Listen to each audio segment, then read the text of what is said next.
É com alegria que a gente saúda a todos vocês, meus amados irmãos, povo de Deus, Igreja do Deus Vivo, coluna e fortaleza da verdade. A gente saúda vocês com a gloriosa paz do Senhor. Jesus esteja abençoando todos vocês, ouvintes desse canal, e todos os familiares de vocês, juntamente conosco. O nosso convite é para a gente ler e meditar a palavra de Deus, mais uma vez hoje. A gente que gosta de ler e meditar, nós aqui, vocês aí, através desse veículo de comunicação.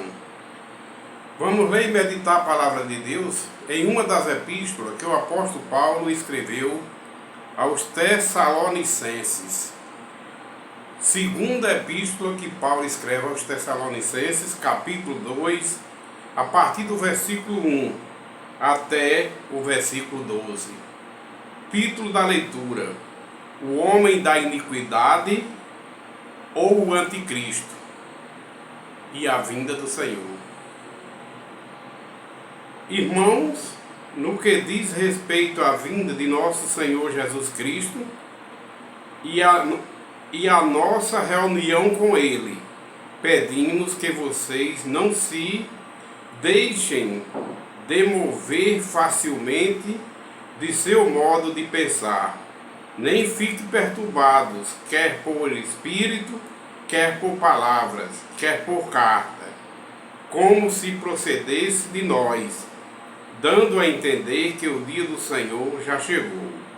Ninguém, de modo nenhum, os engane, porque isso não acontecerá sem que antes venha a apostasia e seja revelado o homem da iniquidade, o filho da perdição, o qual se opõe e se levanta contra tudo que se chama Deus,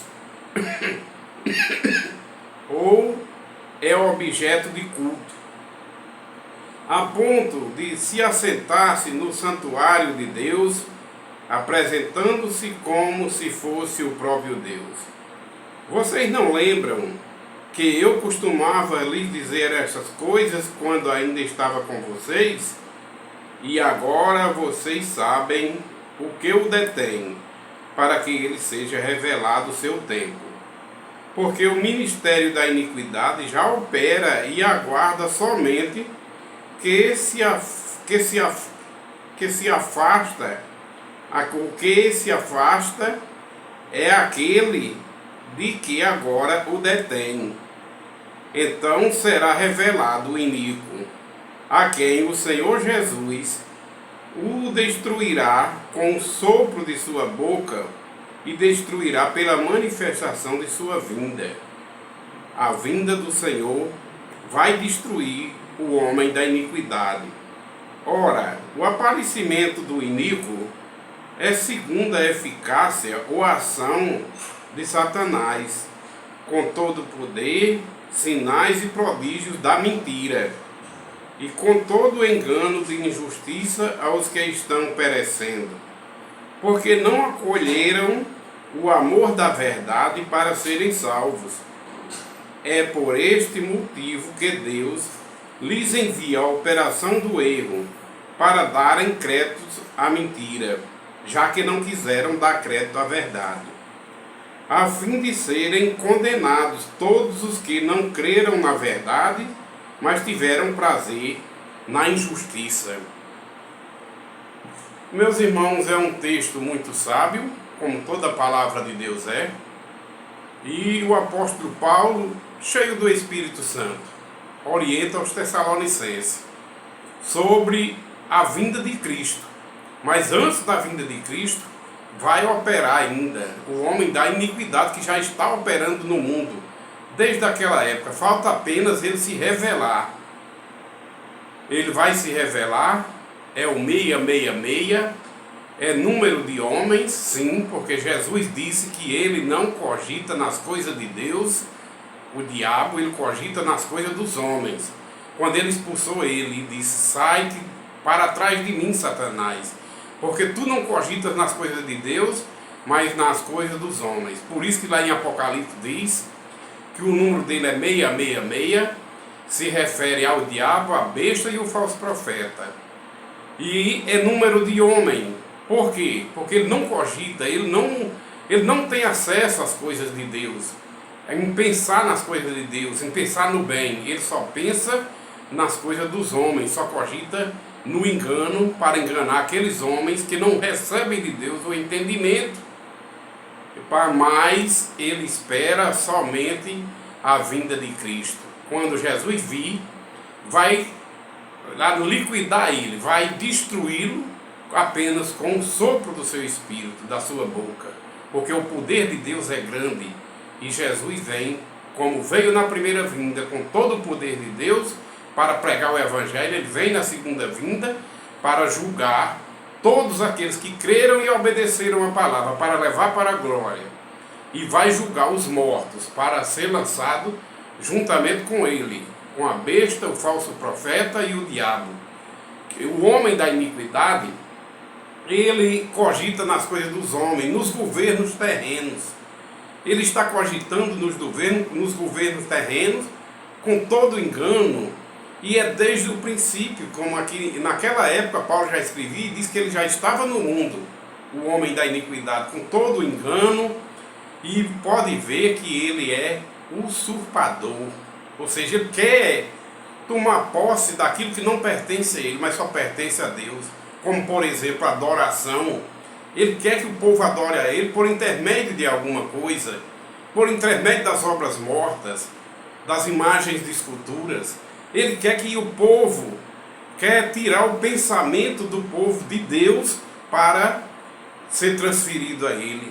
Ele quer desviar os pensamentos de todo ser humano, mas do povo de Deus ele não consegue, porque Deus não permite. O povo de Deus recebe de Deus a sabedoria para serem salvos e assim renunciar às suas obras malignas, sua mentira e seus enganos. Vamos dar um exemplo muito próximo. Muitos, Jesus disse que vai chegar lá enganado diante dele, diante do Senhor Jesus, e vai dizer: Senhor, Senhor, não fiz isso em seu nome? Jesus disse: em meu nome não. Afastai-vos de mim, vós que afastai-vos de mim. Fiquem longe de mim, vós que praticais a iniquidade. Não foi em meu nome, porque viveram enganados por causa que deixaram de dar crédito à palavra de Deus, que é a verdade, para dar crédito aos ensinamentos de homens que vêm de contrário à palavra de Deus. Muitos vão chegar lá procurando alguma coisa sem existir, porque a palavra de Deus diz que não existe. A palavra de Deus diz que há um só Senhor, um só Deus, um só Espírito, um só corpo. Muitos vão chegar lá procurando uma senhora sem ter, porque a palavra de Deus diz que não existe. Aí vamos chegar lá procurando e não tem, porque a palavra de Deus, se tivesse, a Bíblia dizia: todos os seres humanos carnais, tanto homens como mulheres, obedientes a Deus, vão ser transformados em corpos incorruptíveis, vão ser transformados a carne e o sangue. Esse corpo pecaminoso não vai herdar o reino dos céus. A carne para nada presta, mas o Espírito é quem ressuscita. O Espírito é quem vivifica em Cristo. Quando a gente sai da morte para a vida, poder de Deus, a gente obteve a primeira ressurreição.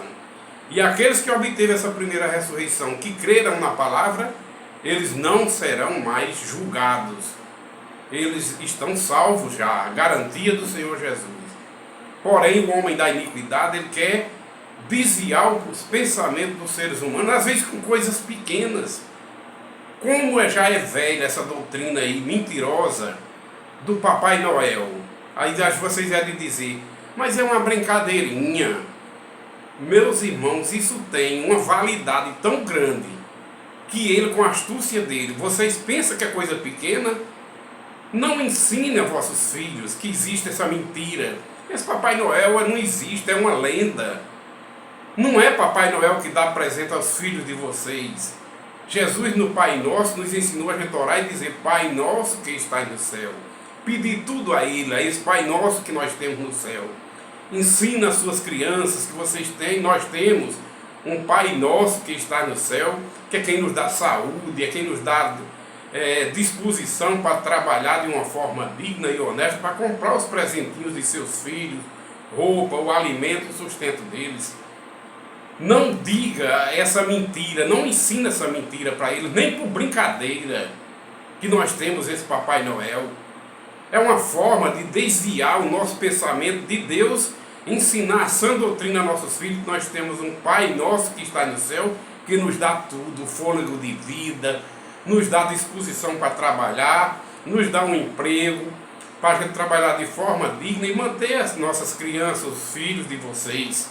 Digam a eles, nós temos um Pai nosso que está no céu, e diga que é mentira, essa lenda mentirosa desse velhinho vestido de vermelho, barba branca, pensa até que é uma brincadeira, mas é uma brincadeira para desviar o nosso pensamento do Deus vivo, ensinar a verdade às nossas crianças, que existe um Pai nosso que está no céu, e não existe esse tal de Papai Noel. Não leve a criança de vocês para os aeroportos, para ver Papai Noel mentiroso descendo de paraquedas. Não leve as crianças de vocês para sentar no colo desses seres humanos vestidos de branco, tirar foto com eles e dizer que é o Papai Noel. A criancinha de vocês tem que saber desde pequeno a sã doutrina. Ensine a verdade aos vossos filhos, desde criança, para que quando eles crescerem, eles não se desviem da verdade. E ele, o homem da iniquidade, o iníquo, ele tem a eficácia de Satanás, ele vem com todo espírito de engano, ele existe a adoração. Quantos não sentam aí, ou sentaram nos tronos, reis do passado, e o povo se ajoelhava, beijava os seus anéis, onde Pedro o apóstolo, um dos primeiros apóstolos da circuncisão dos judeus, porque Pedro foi escolhido para ensinar os primeiros ensinamentos aos judeus, enquanto Paulo foi o apóstolo escolhido para ensinar os gentios na igreja primitiva. E Pedro, chegando na casa de Cornélio, que era um gentio, Deus enviou Pedro lá para pregar o evangelho pela primeira vez a Cornélio. Cornélio se maravilhou, se foi se ajoelhar diante de Pedro. Pedro, com a sabedoria recebida do Espírito Santo, disse: levante-se, que eu também sou um homem igual a você. Não é a homem que se deve adorar, não é as imagens de escultura que se deve adorar, é somente a Deus. Como o próprio Jesus repreendeu o maior inimigo de Deus, o maior inimigo dele, quando ofereceu riquezas para ele ajoelhado adorar, para Jesus adorar a ele. Tudo isso te darei, mostrou reinos a Jesus, para Jesus adorar a ele. Jesus, com toda a voz de autoridade dada por Deus, porque Jesus é a palavra de Deus, disse: se afaste de mim, Satanás, vai-te embora, porque só o Senhor teu Deus adorarás, e só a ele prestarás culto. Por isso o povo de Deus ouve a palavra de Deus, recebe o intelecto do Espírito Santo, para só a Deus adorar, e não se envolver com as mentiras do adversário. Está chegando aí o Natal.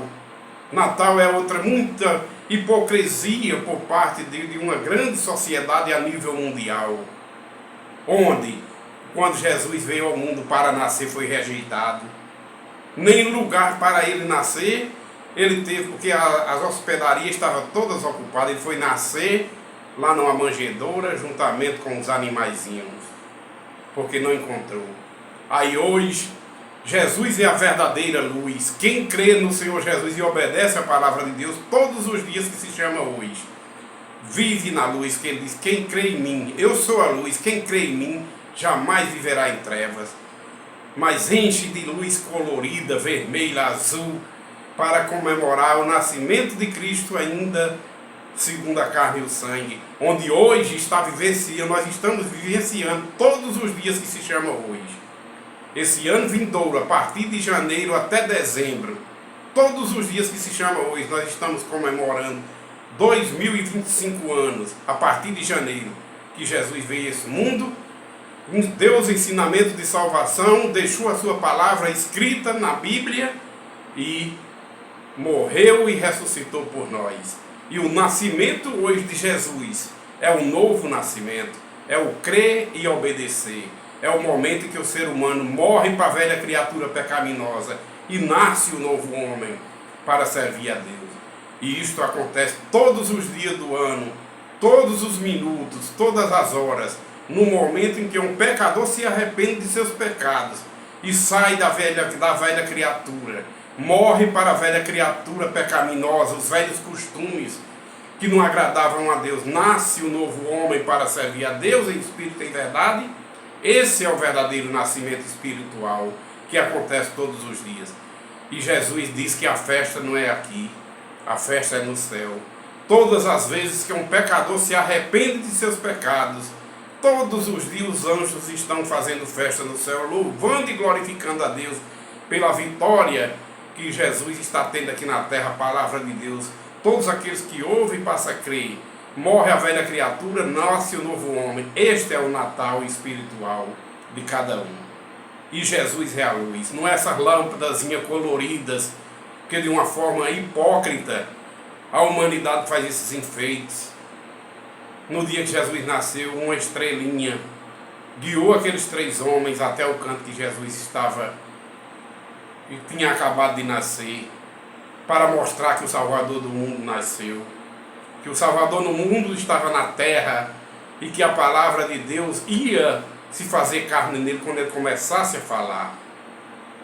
Meus irmãos, vamos viver uma realidade, porque o espírito enganador ele se apega com coisas pequenas para tirar o nosso raciocínio de Deus e entregar a ele por intermédio dos servos dele, que são homens maus, governos terrenos, mentirosos, que pensam que são donos de alguma coisa e não é dono de nada, porque tudo é do Pai, tudo é de Deus, tudo é do Criador.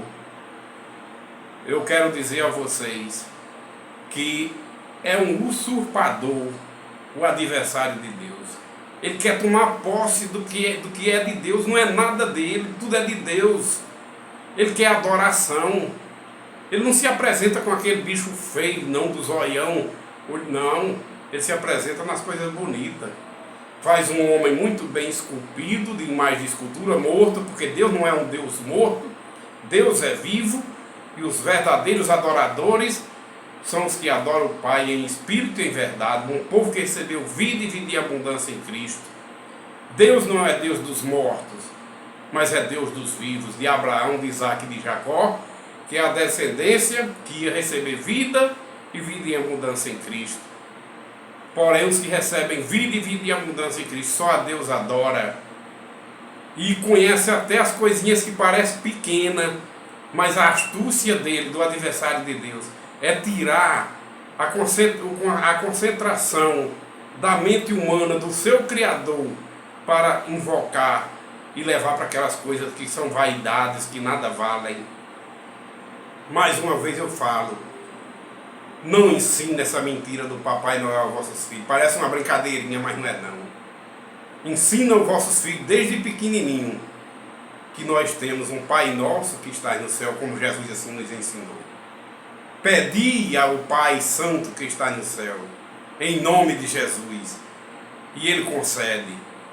Pedi em segredo no seu quarto, e ensina aos vossos filhos a orar a Deus e pedir a Deus emprego para vocês, pai de família, coragem para trabalhar, para o pão nosso de cada dia estar na mesa todos os dias, para as roupinhas dele também, material escolar, os presentinhos deles. Não diga que foi Papai Noel que comprou não, que esse velho do saco parece uma brincadeirinha, mas tem muita seriedade. Tem muita seriedade porque ele, o adversário de Deus, quer levar vantagem nessas coisas pequenas, nas brincadeiras, mas com as mentiras dele, quer desviar o pensamento do ser humano, do Deus vivo, que a ele é quem é digno de toda a honra e toda a glória. Ele tentou Jesus, ele queria a adoração de Jesus, e Jesus expulsou ele em nome do Pai, quando ele disse: vai-te de mim, se afaste de mim, Satanás, porque só a Deus a gente deve adorar e só a Ele a gente presta culto. E ele se retirou. Ore ao Senhor, peça sabedoria a Deus e foge das mentiras desse adversário. Dinheiro mal adquirido, a conta gorda do lado do banco. Às vezes a pessoa quer adorar, esquece até de Deus por causa das riquezas desse mundo. Ai do homem que confia nas riquezas deste mundo e esquece de Deus. Mas primeiramente buscai o reino de Deus e sua justiça, e as outras coisas o próprio Deus se encarrega de nos dar, porque Ele é o dono de tudo, inclusive da verdade. Não troque a verdade pela mentira. A verdade é de Deus, a mentira é do usurpador, do enganador, que quer tomar posse das coisas de Deus. O texto diz que, se for possível, ele quer se sentar e ser adorado através desses homens ricos, através da política, talvez, ou com certeza. Então vamos ter cuidado, meus irmãos. Os ídolos do futebol, ter cuidado, não colocar nada acima de Deus, que isso aí é idolatria. Os idólatras não herdarão o reino dos céus, mas aqueles que amam a Deus sobre todas as coisas e ao seu próximo como a si mesmo. Busca primeiro o reino de Deus e sua justiça. Depois o próprio Deus é quem nos dá de tudo, porque Ele é que é o dono de tudo, Deus. Deus abençoe a vocês, meus amados, a toda a família de vocês, a todos nós juntos, e que a honra e a glória seja dada ao Deus único, Criador de todas as coisas, e a Jesus Cristo, que Deus nos constituiu como Salvador, a palavra de Deus que se fez carne em Cristo. Quem crê e obedecer, salvo está. A paz do Senhor, meus irmãos. Deus abençoe vocês, seus familiares, todos os ouvintes desse canal. E Deus abençoe também todos os meios de comunicações, para que o povo de Deus usufrua da comunicação, para pregar a boa nova, o Evangelho, a palavra de Deus. A paz do Senhor, Deus abençoe. Amém.